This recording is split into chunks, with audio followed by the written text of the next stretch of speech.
سڵاوتان لێبێت و ئەم کاتتان باش بینەرانی خۆشەویستی تلڤیزیۆنی کۆمەڵا لەگەڵ هاوڕێنی هاوکارم هاتوینەتەوە خزمەتان بۆ پێشکەشکردنی گەشتیاوڵەکانی ئەمڕۆ پێنجشەممە سەرەتا سەردێڕی چەند هەواڵ.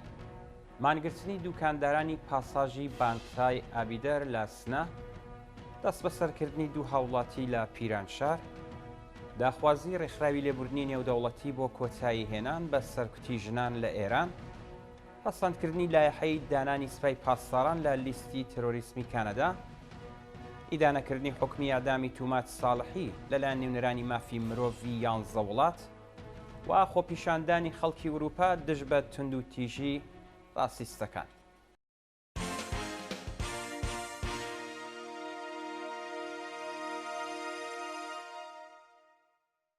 درێژەی هەواڵەکان. مانگرتنی دوکاندارانی پاساژی بانکای ئابیدەر لە سنە. لە ڕۆژانی ڕابردوودا کاسبکارانی پاساژی بانکای ئابیدەر لە سنە لە ئاسهەڵسوکەوتی گەشتی ئێرشاد ناڕزایەتیان دەربڕی و دوکانەکانیان داخست.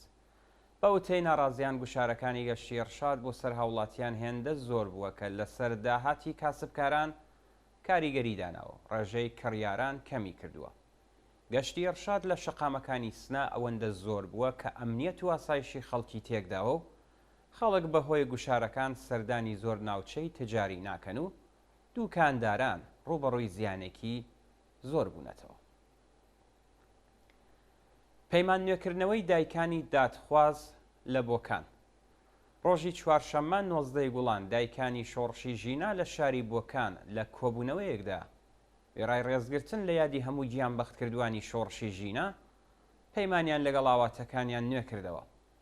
بە پێی راپۆرتە دایکانی کۆمەڵێک لە گیانبەختکردوانی شۆڕشی ژینا لە شاری بۆکان بە کۆبوونەوە لە ماڵی دایەمینە دایکی نەمر شەهریار محەممەدی ڕایانگەیاند کە هیچ کات لە خوێنی ڕۆڵەکانیان خۆش نابن و بۆ جارێکی دیکە یەکگرتووی و یەکڕێزی خۆیان بۆ درێژەدان بە ڕێگا و ڕێبازی ڕۆڵەکانیان دووپات کردەوە. دەست بەسەرکردنی دوو هاوڵاتی لە پیرانشار.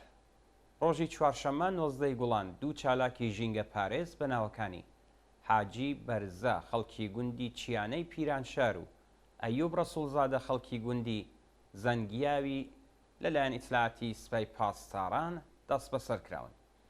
بە وتەی سەرچاوەکانی هەواڵ هێزەکانی ئیتلاعاتی سوپای پاسداران بەبێ بەڵگەی قەزایی و تەنیا بە بیانووی بەشداریکردنی حاجی بەرزە و ئەیوب ڕەسوڵزادە لە ڕێوڕسمەکانی نەورۆزی کوردەواری ئەو دوو چالاکە مەدەنیان دەست بەسەر و بۆ شوێنێکی نادیار بواسۆتەوە. کۆبوونەوەی کرێکارانی پەیمانکاری شرکەتی ئاپفای ڕوودبار. ڕۆژی چوارشەممە 19 گوڵان کرێکارانی پەیمانکاری شرکەتی ئاپفای ڕوودبار لە پارێزگای گیلان لە ئاسنەدانی داخوازیەکانیان کۆبوونەوە. بەوتەی کرێکارانی ناڕازی ماوەی 7 مانگە حەقدەست و مەزایەکانیان دواخراوە. خاوەنکار دەڵێت بەهۆی نەبوونی سەرچاوی دارایی ناتوانێت داخوازیەکانیان لە کاتی خۆیدا پەرداخ بکات. کرێکارانی شرکەتی ئاپفای ڕوودبار هەر یەکە و 15 بۆ 20 ساڵ پێشینەی کاریان هەیە، بەڵام بەڕێوەبەرانی ڕێکخراوی ئاو ئاوڕۆی پارێزگای گیلان و شاری ڕوودبار هیچ بایەخێک بە کێشە و گرفتەکانیان نادەن، هەر بۆ بۆنەوە لە دۆخێکی زۆر خراپی مەعیشەتیدا دەژین. ناڕزایەتی دەربڕینی قوتابیانی کچ لە شاری کەرەج. ڕۆژی سێشەممە 18 گوڵان قوتابیانی کچی یەکێک لە دەبیرستانەکانی کەرەج لە ئاسکوشاری بەڕێوەبەرانی مەدرسە بۆ حیجابی ئیجباری ناڕزایەتیان دەربڕی. بە پێی زانیاریەکان بەرپرسی دەبیرستانی کەماڵی دێحقان لە شاری کەرەج قوتابیەکی بە بیانووی ڕەچاو نەکردنی حیجابی ئیجباری ئازارداوە. پاش هەوڕ و داوە هەموو قوتابیانی مەدرسە مەقنعەکانیان دەرهێناوە و دروشمی ژن ژیان ئازادیان وتۆتەوە. شایانی باسەکە بەڕێوەبەرایەتی ئەو مەدرسەیە بۆ هێورکردنەوەی دۆخەکە هێزە ئینتیزامیەکانی بانک هێش کردووە و مامورانی ڕژیم لە نێو مەحوەتە و دەوروبەری دەبرستانی کەماڵی دێحقان جێگیر کراون. سەپاندنی سزای زیندان بەسەر محەممەد ڕەسوڵۆف دەرهێنەری بەناوبانگی ئێران. محەممەد ڕەسوڵۆف دەرهێنەری بەناوبانگ و ڕەخنەگەری کۆماری ئیسلامی لەلایەن دەستگای قەزاییەوە بە 8 ساڵ زیندان شەلاق و جەریمەی ماڵی مەحکوم کراوە.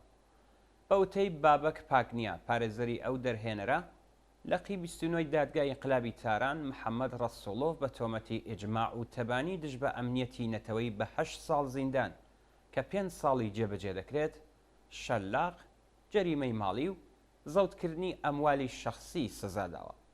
ناوبراو هەروەها ئاماژەی بەوە کرد کە ئەو حکومە لەلایەن لەقی 26 ببورن لەقی 36 دادگای پێداچوونەوە پشتڕاست و بۆ لەقی ئیجرای ئەحکام نێردراوە.